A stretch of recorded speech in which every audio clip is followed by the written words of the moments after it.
We're going to go right into the next session here, and this is great too because we got to hear a lot from Steve about the story, the value of calls, and where that's going. We're going to drill down now a bit in that discussion in terms of a vertical drill down. Matt has spent a lot of time in the auto vertical. And also is doing a lot of work at Marchex with driving calls, tracking them within autos, which is, of course, one of the highest spending categories when we measure local ad dollars, but also the value of those leads based on the fact that we're talking about high margin purchases tends to drive a lot of innovation around making sure that those leads are right. And there's a lot on the line when you're talking about an auto purchase as opposed to, going out to dinner. So, why don't we start? We have some kind of slides and data from you guys we're going to get into, but let's start with an introduction of you and your role at Marchex, and for those unfamiliar, a little bit about Marchex. Yeah, you bet. So my name is Matt Mullenberg. I am 18 years long in the automotive industry. I recently left CDK Global to join Marchex, which is fun for me because I get to diversify and look at some other industries, including travel, financial services, hospitality, et cetera. But my heart lies with automotive. I think there's a lot of exciting and interesting things that are happening there. And while we talk about it as call tracking, in fact, it's call intelligence that matters. And Marchex is evolving into a mobile analytics platform that is bringing intelligence out of the conversation that happens on the phone, whether it's through voice or through SMS, and connects that to real-world activities and actions that are measurable and can be associated back to that online marketing stream. Yep. So we can collect store data, we can collect transaction information. Through the right partnerships, we can tell you things like people walked in your door, they touched a product, they purchased something. Yep. All of that gets really interesting and really powerful for the marketer. And for those of you who can't see, he has a very fancy shirt that has classic cars all over it. So. Had to be right for the program, well done. Right? So let's get into some of this data. This first slide we saw in the last session. It really paints the picture of the call volume that is... There we go. Oh, there we go. The call volume that's growing. So we already kind of told this story, but one thing I want to point out here is that among these formats we're breaking down, search is driving the most amount of calls. We spoke a lot at this conference, or we have been speaking about how search is actually receding a lot to kind of app-based experiences. But within this call tracking discussion, it's actually the leading form because of its high intent-based nature. And more on that, we see the search-based click-to-call market in the U.S. This is forecast data we did recently at 2.45 billion, growing to 5.34 billion next year. And a lot of that has to do with, again, that user intent, but also these search-based experiences. Google, for example, who has done a good job making that handoff from search to call through call extensions. So tell us how that's kind of playing out. Yeah, it's really fascinating to see, right? For years, the industry chased form leads, right? The phone is dying. Everybody's going to communicate with us through an email. And then this mobile device comes along. I left mine over there, so I can't wave it at you. But this mobile device came along, and those same searches are happening, but it's no longer convenient to fill out a form, right? And so the trend has reversed itself. Everybody's now talking about forms are dying, and I need to get more phone calls, and I have to understand those form calls. And Google's leading the way. These ad units with this click-to-call capability is a powerful way to connect that local intent that's happening on that device, often while the consumer's out rolling around, directly to that business in a voice manner. And many more are jumping on that bandwagon. You'll see other publishers begin to introduce this click-to-call type of action over the next 6 to 12 months, driving that volume and driving more of this activity. Bing has a similar call extensions tool. Now, to back up your claim that this is really happening a lot through search and the immediate kind of call to action with the call, these are some data from you guys. About half of car buyers see search as a key tool for research, and then half of those are doing those searches on mobile devices. So I think those two bits of data in combination are powerful because search is important, and half the searches are happening on a device that, again, we often forget makes phone calls. Yeah, it's pretty amazing. In fact, that data is interesting. It's changed dramatically really quickly. We did some analysis for one of our automotive customers just a few months ago, and what we found is that 85% of the phone calls that are coming into their physical locations are coming off of the mobile device. Mm-hmm. So even though the search might not happen there, it's sitting right next to them in front of that big browser, and they're picking it up and making the call directly from the mobile phone. So they're just transcribing the number onto the phone? That's right. Yeah, interesting. Now, digging deeper, you guys do kind of qualitative analysis of the calls coming in and the many ways that you're being able to discern the intent and all that kind of good stuff. So we're going to drill down into each of these kind of three quadrants or three parts. But first, at a high level, talk about how you came up with this data. Yeah, this is really about a consumer experience, a customer journey issue, right? If the phone is ringing and the majority of those calls are coming in because the customer has a question about a product or service, are you positioned and ready to handle that? And none of this data should be surprising, right? If somebody's calling your business, they're typically not calling just to say, hey, they're calling to say, hey, I'm interested in a product you have, or I need to get a service from you. What is somewhat shocking in it is the number of calls that simply go unanswered. If you think about that as lost opportunity, right? 15% of your calls, 16% of your calls, 1 out of 8 isn't getting connected to a person. That's like locking the door and not letting them in. Yeah.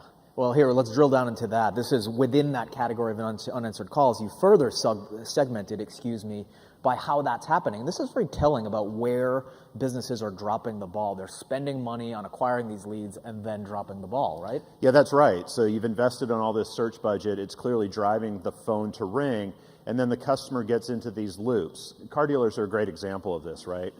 I love the industry. You call a car dealer, you go to their website, in fact, you might see 3 different phone numbers. Here's my sales number, here's my service number, here's my parts number. Yeah. It doesn't matter which of those 3 numbers you get. What you get is a receptionist that says, hey, thanks for calling Muhlenberg Motors. How can I route your call? Yeah. Well, guess what? That's customer experience failure number 1. I already told you how to route my call. I was calling the service department. You didn't put me there. Why do I have to talk to you, right? And then you end up with this. 88% of those calls that don't connect, they're hanging up because they get stuck in a phone tree or stuck in a transfer process or just driven in a way that doesn't make sense to them. Yeah. In fact, it takes about 40 seconds for an automotive shopper to actually get to somebody who can talk to them about the reason they're calling. They've got to deal with the ringing, they've got to deal with the hold music, they've got to deal with the receptionist, and then they start talking about the thing that's actually driving their call. And we've talked in the past about sometimes why this happens, where the majority of the calls are coming in at lunch when people are on their lunch break and they want to call to get their car fixed. Unfortunately, everyone at the dealership is also on their lunch break. That's exactly right. You got your best receptionist, they're on that phone, they're great with the customer. Lunch hour hits, what happens? They go out to lunch and they put somebody from the back office to sit on that phone. They're not trained to answer the phone. They often don't answer the phone. We see it in the data. There's a massive spike in the noon to 1 hour of calls that are ringing to a hang-up or ringing into voicemail, just because you don't have staff there for it. Sure. So that's basic blocking and tackling. Right. And the first kind of step towards solving something is acknowledging you have a problem. That's this right. is the acknowledgement. Has the industry, are they ingesting this and saying, wow, how can we change our behavior accordingly? Yeah, it varies radically by manufacturer. There are we look at this data too. We've got a number of customers in automotive, and we look at logins and usage of the tools at their most local level.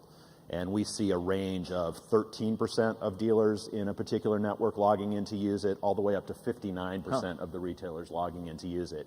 And it's really driven by the enterprise. The enterprise has to put commitment behind it. Sure. And they did it for years with email, right? These manufacturers spent literally hundreds of millions of dollars to try to convince a car dealer that responding to an email within 30 minutes was in their interest. But they didn't invest any time in helping those car dealers understand that answering the phone is also in their interest. Right. Well, guess what? There's about 30 phone calls for every 1 email that happens. If you're not answering the phone, you're really ignoring the bulk of the opportunity that exists. Yeah, and if you start to do the math to assign value to all those incoming calls, you can actually quantify how much they're losing. That's right. That's right. So let's drill down on the good calls, that kind of the blue portion, the service and product calls. This is interesting too, because you further segmented these about what they're calling about. Yeah. And the holy grail of kind of new car sales, that's only like 5%. The majority is actually those service calls that they might not be optimizing for. Yeah, there's truth in that. 5% is new cars. That's the holy grail if you're the manufacturer. The retailer themselves would tell you it's 14% opportunity, because every call for a car is a call for a new car or a used car. I'm going to sell them one or the other. So they're happy to see 14%. That's a great industry number. Service, on the other hand, it's the majority of their business. And good dealers follow a metric that they call service absorption rates, right? The service absorption rate is how much of my fixed costs are paid for by the revenue that comes out of my service department, right? Good manufacturers drive their retailers to be in the 70 to 80% range. The best is actually Peterbilt, which builds Kenworth trucks, right? Of course. They have a 105% service absorption rate. They could not sell a single additional vehicle and still be profitable as a business, right? The new car industry ought to figure out how to get there as well. And this is a lot of good data and insight that helps you begin to understand that. half of the calls that are coming in related to product are related to getting that vehicle serviced, and it's a massive number. And if they do optimize for that, it's really an opportunity. Now, taking that same section of the pie, the good calls coming in, you also subdivided it by the outcome. And That's this is right. interesting too, because 27%, I'm not sure if that's a good number or a bad number, where there's the appointment, which is the next step they want. That's the conversion, right? The appointment. Yeah, I mean, there's the steps of the sale are 5 process, right? You want to meet and greet, you want to qualify, and then you want to get them in. You want to make that appointment. What's shocking to us is the rate at which they ask for the appointment. Yeah, here we go. And here we go, right? So the vast majority of the time, it's actually the customer that's asking for the appointment, right? Imagine that. You're a sales guy, you've got a customer on the phone, they've asked you about a product, you understand the product that they want, you have that product on your lot, and you say to them, yeah, great, thanks for calling, click, and the customer has to say, well, wait, can I come in and see it? Now, good retailers understand that, and good manufacturers understand that, and what they're focused on is how do I optimize that customer experience? How do I change that customer journey so that the sales folks in that store are actually offering the appointment? They're actually saying, when can I have you come in and see me? So that they can show them the product and help them get a vehicle sold. Now, what's the tactical takeaway for the folks in this room that obviously aren't auto dealers, but might be targeting local businesses? Some of them might be auto dealers. Is it education? How do they bring this information to them to kind of provide better value? Yeah, you need the tools and the insight to understand it, right? And as Steve on the last panel mentioned, it's been call tracking, right? This call came from this source. Well, that's great when you're a marketer and you're trying to do advertising, but when you're operating a local business, it's call intelligence that matters. What do I need to understand about the insight inside that call to make a decision about how to best handle this customer? And how do I use that in aggregate to understand the right paths? So it doesn't have to be automotive. We work across industries. We have a telecom partner, for example, where we can map data as the phone begins to ring so that we can understand that this is likely to be a prepaid phone contract or a postpaid phone contract. Well, that's really important if you're in the cellular industry because a prepaid contract, there's a nice revenue stream there, right, and it's ongoing, but it's not the postpaid kind of revenue stream. It's not the kind of margin you get out of that. They want to take that postpaid pre-qualified customer and put it into a call queue that can address that specific need, that can prioritize them and put them to the front of the call log, and get them into a handling process that will lead to a successful contract. And if you're a frequent flyer, you see the airlines doing this with you all the time, right? If you're a Diamond member at Delta, you call in, it recognizes your phone number as that phone rings and says, hey, Matt, thanks for being Diamond. Here comes Louise, who's going to help you, right? And if you are not, I flew an airline I don't normally fly recently and had to call them.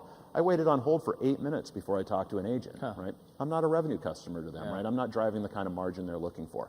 It's true with any considered purchase. If you've got a distributed call center like the automotive industry where you've got thousands of reps across thousands of locations, or you've got a centralized call center like you do in telecom or others, understanding the paths and flows of those customers and then beginning to use data that's available to you to optimize that experience, that's really what's going to transform your business. And we build models that show our customers how to make an incremental $150 million a year by doing nothing better than handling the calls that they're already getting. Yeah, interesting. Yeah. So further impetus to kind of look at this stuff, if you're targeting auto dealers, is a report you guys put out. I'll give you a final word on just kind of qualifying this report, and then we'll break. Great study. We do studies across different industries, telecom, hospitality, financial services, automotives. Those are the 4 key verticals that we spend a lot of energy on. This report came out, I think, 4 months ago. It's focused specifically on autos. We're processing 50 million automotive-related phone calls annually right now, so a lot of insight to be had out of that. We do what we call call DNA processing on it, so machine understanding of those calls, spotting keywords, categories in calls, bucketing them based on the outcomes that happen. This report begins to dive into that to show you the trends that are happening in the industry and what it means. And if autos isn't your thing, but you work for a hotel chain or you work for an insurance brokerage or another provider, there's probably a similar study posted on our site for that industry. Well, that's powerful data. So that's all the time we have. Please join me in thanking Matt. Awesome, Mike. Thank you. Yeah. Love being here.